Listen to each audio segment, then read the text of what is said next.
अस्सलाम वालेकुम। मेरा नाम अहमद फ़याज़ है और डिपार्टमेंट ऑफ एनवायरमेंटल साइंसेस से मेरा ताल्लुक़ है। आज मैं जिस टॉपिक पे बात करने जा रहा हूँ उसका नाम है public health and awareness related to waste generation. जैसा कि आपने देखा है कि पिछले दिनों ईद गुज़री है, तो क्या होता है कि जो उसके ऑर्गन्स होते हैं, जो एनिमल्स वगैरह के ऑर्गन्स वगैरह होते हैं, वो हम अपनी गलियों में, अपनी सड़कों के किनारों पे, इवन गलियों के किनारों पे या जहाँ पे हमें थोड़ा सा कचरा नज़र आता है हम उधर फेंक देते हैं। तो ये जो है वो एक नहायत ही डेंजरस किस्म की सिचुएशन है और हमें इस चीज़ का अंदाज़ा नहीं होता और हम इससे अनअवेयर होते हैं।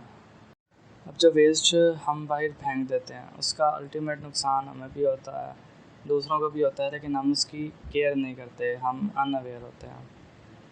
सबसे पहली चीज़ तो ये है कि उसमें से पंजेंट किस्म की स्मेल आती है जो कि नाकाबिले बर्दाश्त होती है और वो ना हम बर्दाश्त कर सकते हैं और ना वो दूसरे बर्दाश्त करते हैं।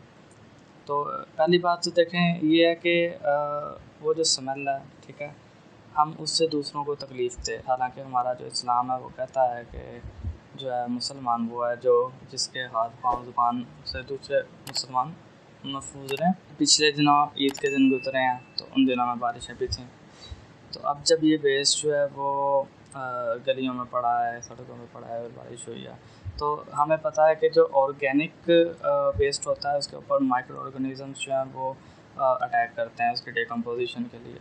उसकी वजह से भी उसमें से स्मेल आती है। तो जब बारिश होती है तो वो माइक्रो ऑर्गेनिज़म्स जो होते हैं, जो हाईली डेंजरस होते हैं, वो हमारी वाटर बॉडीज़ के अंदर जाना शुरू हो जाते हैं या वो हमारे एटमॉस्फेयर में जो है वो फैल जाते हैं। तो उससे बहुत किस्म की बीमारियां जो है वो जन्म लेती हैं, जिनमें से मेजर जो है वो कॉलरा यानी कि हैज़ा हो जाता है, ठीक है, और वाटर बॉर्न जितने भी डिजीज़ हैं, ठीक है, वो इससे हो सकती हैं। एक चीज़ है कि अगर एक गली की नुक्कड़ के ऊपर जो है वो कूड़ा पड़ा हुआ है तो उसका नुकसान जो है वो आसपास के 40 घरों को हो सकता है और जो है वो बाय लॉ भी ये चीज़ जो है वो गलत है। इन्वायरमेंट के ऊपर जो हमारा इन्वायरमेंट है इसके ऊपर पूरा एक लॉ है जिसका नाम है पाकिस्तान इन्वायरमेंटल प्रोटेक्शन एक्ट, ठीक है, इसको पीपा 1997 भी बोलते हैं। तो पीपा 1997 जो एक्ट है उसका सेक्शन 11 जिसका टाइटल है कि प्रोहिबिशन ऑफ सर्टेन डिस्चार्जेस और एमिशंस। तो इसमें जो है बेसिकली लॉ कहता है कि कोई भी बंदा या कोई भी ऑर्गेनाइजेशन है, इंडस्ट्री या कोई चीज़ है, कोई बॉडी है, वो NEQs यानी कि नेशनल इन्वायरमेंटल क्वालिटी स्टैंडर्ड से ऊपर किसी भी किस्म की ना कोई एमिशन कर सकती है। एमिशन से मुराद ये है कि जो हम जो एयर पोल्यूटेंट्स हैं उनके मतलब जो एमिशन है वो ना हम किसी किस्म का कोई डिस्चार्ज कर सकते हैं। डिस्चार्ज से मुराद है कि हम जो है वो ना कोई वेस्ट उसके अंदर फेंक सकते हैं वाटर बॉडीज़ के अंदर, ना हम कोई लिक्विड फॉर्म में जो है वेस्ट फेंक सकते हैं।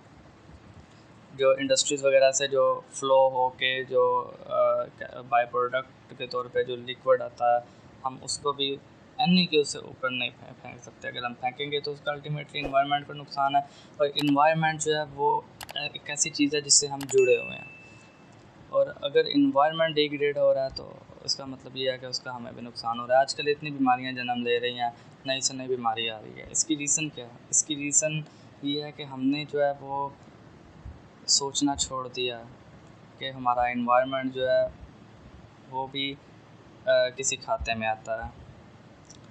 तो ये चीज़ जो है वो हमने फैलानी है, अवेयरनेस हमने देनी है लोगों को कि काइंडली ऐसा ना करें, अपना जो वेस्ट है उसको प्रॉपर डिस्पोज़ करें।